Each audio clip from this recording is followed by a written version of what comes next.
திருமண வீட்டுக்கு போனா பிச்சைக்காரன் 10 பேர் உட்கார்ந்துருந்தா எல்லாரும் சாப்பிட்டு முடிச்சவரும் மிச்சம் இருந்தா உங்களுக்கு போடுவாங்க இருங்க அப்படியா? திருச்செந்தூர் முருகன் கோவிலில் தமிழிலும் குடமுழுக்கு நடத்தப்படும் என பிச்சையா போடுகின்றீர்கள் என அறநிலைத்துறை அமைச்சர் சேகர் பாபுவை நாம் தமிழர் கட்சி ஒருங்கிணைப்பாளர் சீமான் கடுமையாக விமர்சனம் செய்துள்ளார். பொது தமிழ் கடவுள் முருகன் சொல்றீங்க, அப்புறம் தமிழ்ல வழிபாடு செய்யறது உங்களுக்கு என்ன வலிக்குது? தமிழிலும் அப்படிங்கிறீங்க. என்ன பிச்சு போனா போதுன்னா நான் ஆப்பிரிக்கா அமெரிக்கால கேட்கிறேன். இந்த அருகில் இருக்கிற ஆந்திரா கேரளா கர்நாடகா ஐயப்பன் கோயிலில் தமிழ்ல வழிபாடு அப்படின்னு நான் போராடுறேன்னா, இல்லை வெங்கடாசலபதி கோயிலில் தமிழ்ல வழிபாடு.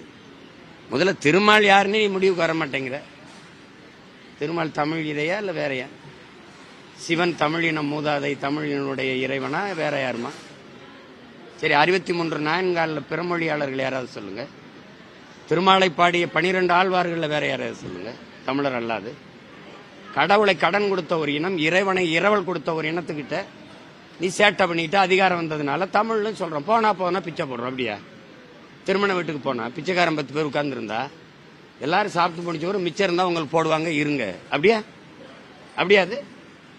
இது என் நிலம், இது என் இறை, என் மொழி, என் உரிமை. இதுல வழிபடணும்.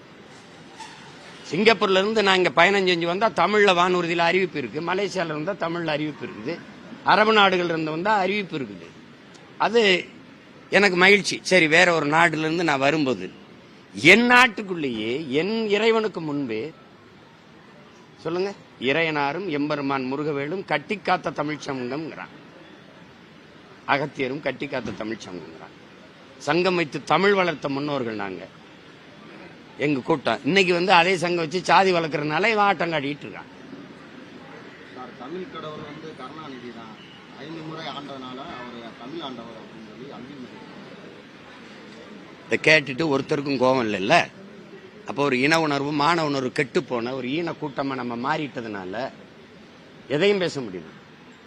ஏன் இங்க கட்டின நூலகத்துக்கு 200 கோடி 150 கோடியில கட்டின நூலகத்துக்கு எங்க தாத்தா வள்ளல் பாண்டி செய்திகளை உள்ளது உள்ளபடி தெரிந்து கொள்ள ரெஃப்ளெக்ட் நியூஸை சப்ஸ்கிரைப் பண்ணுங்க.